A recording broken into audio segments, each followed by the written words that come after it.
Can you guess what 15 things you don't know about Mariah Carey? Or what about the 20 most important beards at the NRA convention? Well, BuzzFeed knows, and it serves as a treasure trove for tens of millions of pop culture-hungry internet browsers, wanting the latest content that's entertaining, often informative, and always targeted to be irresistibly shareable. But how does the site churn out such viral content day in and day out? ABC's John Donovan gets behind the buzz. When the president makes a joke about your company at the White House Correspondents' Dinner... I mean, I remember when BuzzFeed was just something I did in college around 2 a.m. You could say you've arrived. Gotta go. Refill? To the top. And when you are Ben Smith, the editor-in-chief of that company, internet sensation BuzzFeed, and have a featured role in a spoof about the hit series House of Cards made for the president's viewing pleasure at said dinner... How about this? You tweet it and I'll retweet it. All right. Well, that is a very good day at the office. It's a cool time to be a reporter because, you know, the challenge, I mean, because it's back to trying to tell stories people really want to share and want to talk about and want to read. BuzzFeed is only 7 years old, but it's already worth an estimated $200 million with more than 50 million unique visitors per month. To give you an idea of that scope, the New York Times website gets around 29 million. So what's put BuzzFeed on the cutting edge of all things, well, buzzworthy? They've tapped into the holy grail of internet existence, going viral. From the Harlem Shake to that Old Spice commercial. Look down, back up. Where are you? You're on a boat with the man your man could smell. In a world where brands, celebrities, and wannabe stars are trying to become the next big internet sensation, BuzzFeed seems to have it down to a science.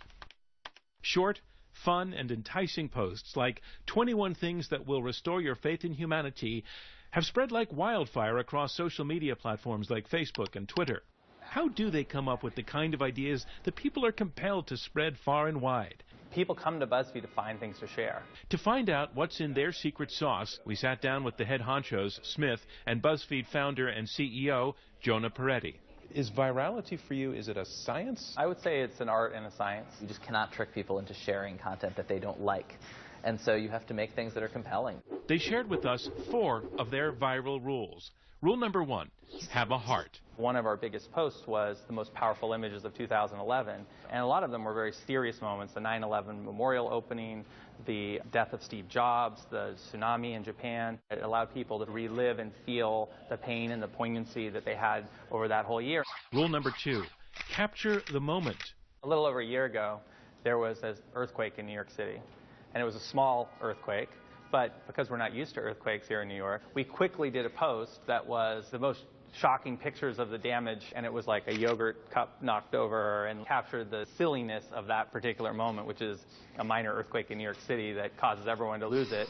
Rule number 3, cute animals deserve respect. There are millions of people posting pictures of animals online. It is a much more competitive space than any of those others. Rule number 4, nostalgia sells. When you see a post about boy bands from the 90s, or you see a post about candy you can't eat anymore because they stopped making it, and you remember it from the time you were a kid, it's a powerful thing to connect with other people who are your age who have those same memories. But playing by the rules only goes so far. It helps to have a team of the industry's finest. Jerry's parents video chat him, but always call it the Skype, which slowly drives Jerry crazy. There's no the. Stop at the. Some of you may have heard of a Twitter gem called Modern Seinfeld. In 140 characters or less, BuzzFeed's Jack Moore pits Jerry, George, Elaine, and the gang against the pitfalls of the smartphone age. The show was all about the little annoyances in our lives. This taps into that by updating those annoyances. So it's seeing something and being like, I recognize myself in this. BuzzFeed encourages people like Moore to create their own viral sensations. He's gained more than 500,000 followers in the process, including George Costanza himself. For I am Costanza, Lord of the Idiots. He definitely sees these jokes and stuff, which is just kind of a cool thought. Yet in the age where Twitter and Facebook have the power to spark revolutions and overturn leaders, all that social capital is a terrible thing to waste, which is why BuzzFeed has broken in to breaking news. Andrew Kaczynski, better known as BuzzFeed Andrew, has sailed to Twitter stardom with a sixth sense for a story that's on the verge. If I see something, there are basically 2 things that really go through my head. I'm like, is this important, or are people going to share? And if it's a really important story, you know, you want to get it out there. You know, we're making sure we get those stories, those just micro stories of the moment before anyone else.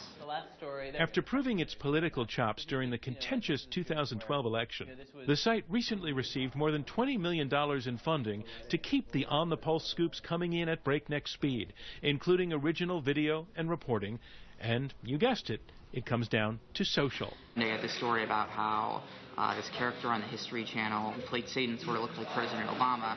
I actually talked to a bunch of my colleagues. I'm like, all right, I'm not crazy here. You know, this guy kind of looks like President Obama. And we got that story up at like midnight. I woke up the next morning and the story just blown up. Like 300,000 views on the internet. Politics, pop culture, and puppies may seem like a strange recipe for success, but it all seems to make sense when you realize that much comes down to emotion. When you think about the way that people connect to each other, laugh together, feel emotion together, that is a powerful thing. For Nightline, I'm John Donvan in New York City. The ever buzzy John Donvan. Coming up next, since cute animals deserve respect,